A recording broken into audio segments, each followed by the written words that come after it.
Hello, welcome to episode 4 of the TA Report. I am here in a WeWork office, of all places. Today is a different episode. As I explained in the introduction, we are talking today to a RecTech entrepreneur rather than a talent acquisition manager, leader, director, whatever it is you want to call it. So, without further ado, I would like to introduce Juliet Eccleston. Hi. So, for the benefit of our listeners who may be familiar with you but may not, given you haven't spent the majority of your career in the recruitment industry, perhaps I could ask you to just give a short background to yourself, an introduction to your career thus far, and then we'll switch gears and we'll talk about AnyGood, which is your current venture. Yes. So my background is all in delivering large-scale technology change programs, generally in big corporates and government type environments. Started with that back in '96, the days of when Hotmail just launched, things like that, so quite a while ago. Business analyst up to project manager, and then was freelancing for 17 years, working for companies like Legal & General and Fidelity Investments, BBC, Sainsbury's, those kinds of companies. So quite large scale change, building teams and hiring people, and also being a candidate myself, and that's kind of the experience that drove me towards AnyGood, really. So let's switch gears then. Let's talk about that. So I don't know whether to start with a description of the platform or kind of your journey to perhaps founding it. I think maybe let's start with the latter, because I know that a lot of startups are born of frustration. They are born of someone going through, if it's a recruitment product, a recruitment process that they hated and thinking surely this can be done better. Maybe a hiring manager thinking this is really not a great experience. Yeah. So help me understand, help our listeners understand how you kind of came up with the idea of AnyGood, what that idea is, I guess, and when you decided to go for it, basically. Sure, yeah. Funny you should mention frustration. So as a hiring manager, I was, as I say, building teams and needing to find great candidates. And the best way that everybody always knew to do that was through recommendation, rather than perhaps traditional routes. The thing that I found that was tricky was getting the volume of recommendations that I wanted. It was always based on the network that was close to me rather than an extended network. And through hiring through some agencies, there are some great ones out there, but there are also some that do the industry a disservice. Sure. I found that there was a significant amount of agencies where I felt that the value for the money that we were paying didn't match, that the quality of candidates wasn't what I was expecting. They were significantly low in terms of really understanding what we needed. And the efficiency of the process just wasn't there. It would take several weeks for you to get candidates through, and actually I needed to reach out to people and get people in quickly to deliver the kind of projects I was working on. Around the same time as sort of that frustration building, that kind of frustration collided with other things happening in other markets like Uber and Airbnb, and all of the sharing economy movement started, and I started to take note of that and thinking about the whole idea of reputation as a currency and what these platforms were doing, and thinking why hasn't this happened in the recruitment industry? Is there not something that can be done here around the efficiency that seems to be gained in other industries, better value for money, direct access, transparency, all of these things that why people like using sharing economy platforms. And yet there was this, what seemed to me like an old out-of-date industry that wasn't quite there in terms of leveraging those kinds of things. So probably back in around 2009, 2010, it was very much focused on working on a proposition, but more with the idea of if somebody was going to do this, this is kind of what they should do. Sure. So it was a bit of a theoretical question I was playing with. And started to build that out, and then started to talk it through with a lot of hiring managers I was also working alongside. It was very useful to have access to HR directors and diversity and inclusion leads, those kinds of things, to really knock it around, and then just started to build on it and kind of went from there, really. So in 2015-16 I started to work with a couple of other people. I'd worked with back at Egg, and we started to really draw out the proposition, what would a pricing model look like, and tested that out before even building the platform with clients, just with a closed network of people. And then in 2017, we launched our pilot with a platform and went from there. So it's an idea you've been playing with for nearly a decade. Yes. At the end of the day. Absolutely. And so you've kind of tested it in a closed environment, which is, for those listening who haven't started a startup before, a very wise thing to do before taking the plunge. Where is the platform at currently then? So what is the kind of the summary of, I suppose, the mission and the vision for what it is you're trying to achieve? How is it different to, for example, a LinkedIn where you can ask for recommendations if you want to? Yeah, so the mission that we started was to bring fairness and integrity to the recruitment industry, and that kind of mission has stayed with us and has driven all of the decisions that we've made around what should we do with the product, what shouldn't we do with the product, how should it work, what are our processes, and completely down to the product design itself. And so 2017 was kind of our pilot year where we had a closed network of members that we restricted it to, and the same with clients. And we basically spent that year monitoring the behaviour of members to make sure that we really understood what happens when you reward people for doing something. Yeah. How does that work? Do people put candidates forward that aren't appropriate? Are we over-rewarding? Are we under-rewarding? Will members recommend other members to join? How will the network grow organically?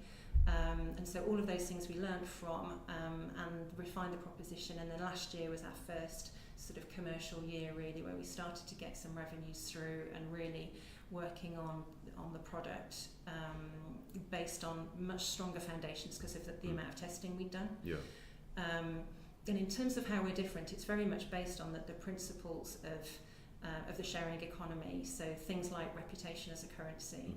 So when a client shares a role with us and members recommend candidates directly to the client, directly into their internal hiring team, the client has the opportunity to rate the quality of each of those recommendations, just like you would rate your Uber ride. Okay. And we also share value back with our members. So a client will pay a fee only if a candidate is hired, and then we share that with the member that recommended the candidate. And we also have a means of sharing profit for any kind of activity that a member does. So it's much more of a community-based activity, much more of a true sharing economy model, rather than it just being sort of something on LinkedIn where you ask for a recommendation because you know somebody at a company, which drives a different kind of behaviour. Yeah. And so really it's based on an awful lot of monitoring the behaviours, as I say, to make sure that we've really nailed it, to get the right kind of candidates for the right kinds of roles. Because I imagine the last thing that you want to create is some kind of Wild West approach where recommendations are being thrown out willy-nilly and it's just adding to recruiters' headaches, essentially. Yes, absolutely. We definitely don't want to throw 100 CVs at an internal hiring team. They get enough of that from other sources. And so it's very important to us to have a small but incredibly good shortlist of candidates to send through. When I say small, so for example, we would have, at the moment, we've recently shared a program manager role, and within 48 hours we had 10 candidates. Okay. They were all of great quality, incredibly experienced people. And so we turn things around very quickly because we're directly into the right kinds of talent pools. People know who they're around. Everybody is so well connected today that it's easy to get in touch with people you know. And they also won't recommend people if they don't believe that they're the right kind of people for the role, because their own reputation depends on it on the platform. And you mentioned there kind of the talent pools that you're mainly playing in. Let's expand on that. So you mentioned there a sort of a program manager role. We were talking before we started recording about the level that AnyGood is focused on. Yes. What kind of role can an employer put on onto AnyGood? Yeah, I mean it's open to all roles, so we don't have any specific restrictions. But our pricing model and the kinds of people that are on there and the where people find the most value out of recommendations tends to be at either the more senior hires, tends to be at roles where it's 50,000 and above, or contractor rates £500 a day and above. That where it's those kinds of levels, there's an immediate value from a cost perspective. However, we have had roles for below that, just because they've really wanted a recommendation rather than it being sort of going out onto a job board.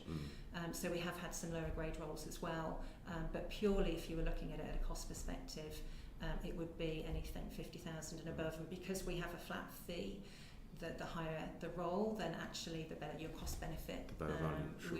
We've been placing roles for sort of CTOs and COOs and a lot of senior roles, as well as more technical subject matter experts as well, where it's hard to find talent. That makes perfect sense. That makes perfect sense. And so, I mean, now you're kind of talking through it, this idea of a crowdsourced recruitment referral platform seems strangely obvious, and I don't mean that in a bad way, because I think a lot of startups are founded on ideas that are strangely obvious once they've been executed. Absolutely, yeah. How have in-house recruitment professionals been reacting to this? Is it kind of a sense of finally someone has made this, or I never thought of that, or somewhere in between? Yeah, so I think because we're not inventing anything new. Recommendations have been out there. We're not trying to say this is a new way of doing things. All we're saying is here's a way to scale recommendations.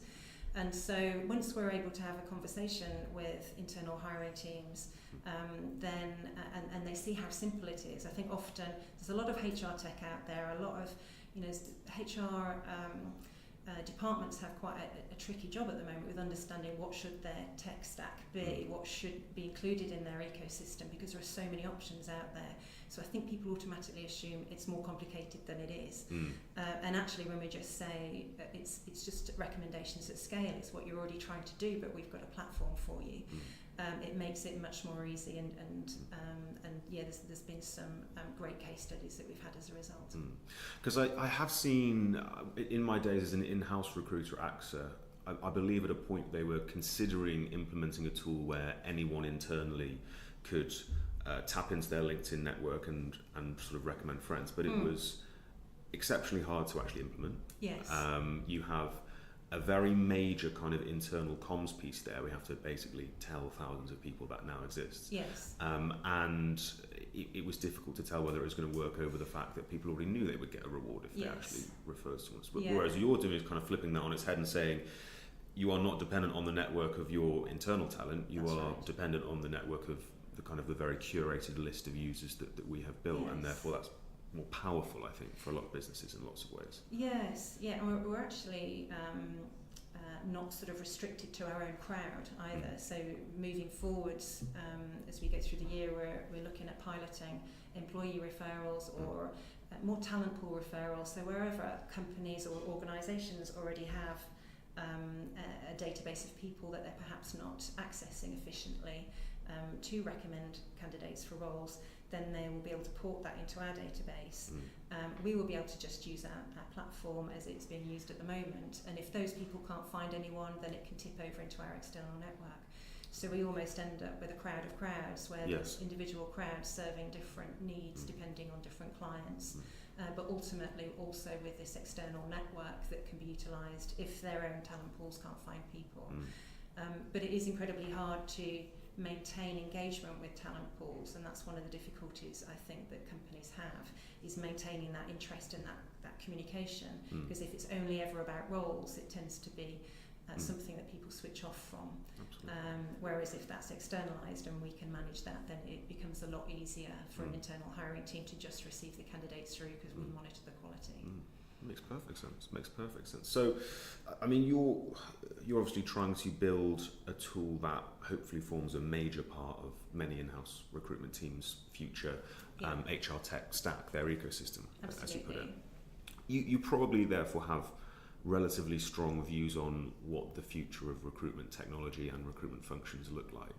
Maybe you don't. Maybe I'm wrong.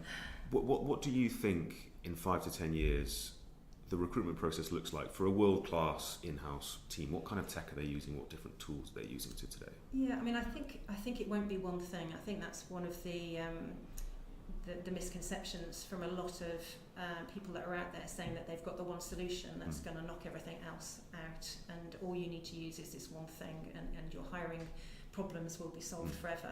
I think HR tech working more as an ecosystem alongside some element of traditional intermediary is a really good way for companies to work, and we've found that work much better with the organisations we're working with, where they really understand the different solutions that are at their disposal and not having one particular solution that they rely on for everything. Yes. So it may be that there are grad platforms that they need to use, or it may be that for a very specialist role there is somebody that needs to work on that as a traditional agency, or they may want a fuller service model rather than just introductions. And so I think really understanding what it is that an ecosystem that can build around an internal hiring team is where a lot of the solutions will happen. The thing I think to be wary of is where there are a lot of HR tech that seems to be attractive just because it's new technology. Yes. And so there's an awful lot of robo and AI and things like that, which I think they will absolutely start to come into the fore, but it's very early days for those things. And so I think trying things out with pilots and bringing those things in, as I say, to more of an ecosystem, where they work alongside other things, and you can compare what are the results from all of these different routes, will be key. I think I definitely agree with that. I think the point around there's not going to be a solution that fixes every problem is entirely the right attitude to take towards it. So you've mentioned grad platforms there.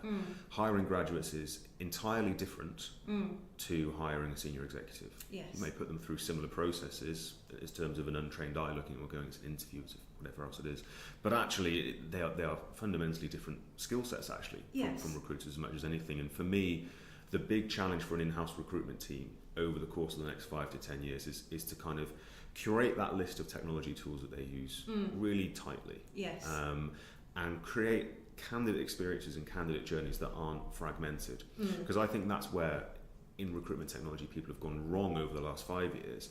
Is in-house recruitment folk are a bit like magpies, in my opinion. I used to be one of them. They see something shining and they go after it. And I'm as guilty of that as anyone else. But you kind of go, oh, that's great, that's great, that's great. Yes. And you bolt things on and you don't think about the overall sort of candidate experience and journey. So for me, that's the big challenge over the next 5 to 10 years is how do you create a really beautiful, intuitive end-to-end experience, given the fact that you're probably not going to find one tool to do everything for you for every different type of And I think recruitment. certainly from my program delivery days, one of the things that worked incredibly well there was having, rather than thinking of people as suppliers, having them work together much more as partners, so that we're all specialists in our own areas. So I truly believe that there is a place for crowdsourced talent in every company. I think that's something that will absolutely start to happen in the same way as Airbnb is a norm now. Uber is a norm now. These things will start to become much more normal, and sharing economy is pretty much across every industry. So within that ecosystem, we can be learning a lot from each other, and in terms of how to better connect all of these platforms together, so it becomes much more seamless and easier for the hiring managers. Because ultimately, from what I see, there are incredibly time poor people, and so they have an awful lot of activities to do. And if they can get their ecosystem working much more fluidly together and as partners, then that can only help ultimately the candidates and the quality of what's coming through. So that's the kind of thing that I'd like to see more of. Really, is we, because of being a startup, we tend to have great conversations with a lot of HRDs and a lot of internal recruitment teams, because we're able to flex and be nimble around our solution. And I think if they got more of us in a room together that are their chosen partners, then we could probably do more in the broader piece for them as well. Yes, I think that's true. I think that that kind of curated sort of group of services that a recruitment team comes to rely on has to get them to a point where they can spend more of their time doing the things that add real value. Yes. Because you've mentioned there, recruiters are time-starved people. Yes. It really doesn't have to be that way. Yes. There is as many hours in the day for an in-house recruiter as there is for anyone else in any role, and there is no need to spend, I think, the amount of time that most in-house professionals do spend on admin tasks that frankly are usually a long way below their pay grade, etc. And for me that's kind of, I guess, one of the most exciting consequences of the changes we might see from recruitment technology over the next few years is that, well, actually, if we are freeing up that time, if we're automating processes in a really intuitive way, what does that actually allow a really good resourcing business partner, resourcing manager to go and do with the business in an advisory type consulting position internally? Yes, yeah, absolutely. So your background obviously in project delivery and technology. Now you're running a startup, so you're kind of deep in the tech world. Is there a piece of technology, other than maybe AnyGood, that you think, a technology or a trend, let's say, that you think has not really caught the eye yet of most in-house recruitment professionals, that maybe will be a bigger deal than perhaps people realise, something that's coming down the pipe that no one's talking about? Yeah, I mean, I think the thing that I see a lot of HR tech out there, whether it's video interviewing or services that help remove bias from CVs, or CVs that aren't Word documents are suddenly pictures. You know, all of these different things that are claiming to be the one thing.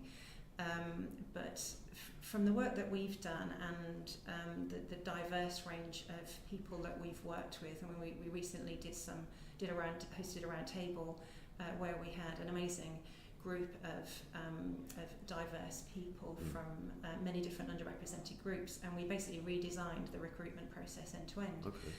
And it was fascinating because it's not one thing. So I think that the trend is going to be, and I hope it's going to be, around making things more versatile for different types of people. So having one process that's a video interview isn't necessarily appropriate for every single candidate, and you won't get the best out of every single candidate. So the thing that I would like to see more of is a flexibility of approach for candidates, so candidates can have more of a decision around how would they prefer to apply, and making it so that candidates aren't forced down one process, but it may be that they might want to show their CV in one way, it may be that they would like to video, it may be that actually in an interview context, if they were to see the questions up front, that would be a lot easier for them, and they would show their better self and how they're actually going to perform in their role. So for me, it's less about, as I say, directing everybody down one process, and that's going to be a great new bit of tech. It's more about the flexibility of allowing candidates to show their real value, so that clients can get a real picture of what people are like, rather than what they're all like under one circumstance. Yes, and that's I think it's a difficult balance to tread, isn't it? Because you want parity and you want fairness in a recruitment process, and you don't want someone to get an upper hand as such over someone else for any reason because they chose one route or another. But you're absolutely right. The fact of the matter is that some people perform wildly better in a face-to-face interview than others, come across far more confident on the phone than others. It doesn't necessarily relate to how they're going to perform in a job. Yes. I think that's a really interesting point about how can you create a fair, rigorous recruitment process for one role, with candidates doing slightly different things, but ending up with the same kind of 360-degree picture. Exactly. Because a consistent process isn't necessarily an equitable process. True. And so that's really what's and it's, although obviously there's a massive plus from a perspective of underrepresented groups, and making sure that you get to see new talent that you might not have seen before, and people get through based on meritocracy. Actually, it just makes massive commercial sense from a client perspective to get the best talent that they possibly can get. Absolutely. And so that's what we're interested in, really, is how to get the best quality candidates from the broadest pool possible, and make sure that they show their best selves to clients. So that's of real interest to me moving forward. Absolutely. Awesome. So that's probably enough questions from me. If people want to see more about AnyGood, where do they go? How do they get in touch with you? How do they learn more about the platform? Sure. So our website is simply anygood.com, but people can connect with me on LinkedIn. I love to talk to people about any thoughts that they have on the proposition. I'm happy to connect personally. So feel free to find me at Juliet Eccleston LinkedIn. There's not many of me, so it's very easy. Of course. Great. Juliet, thank you so much for joining us. Thank you.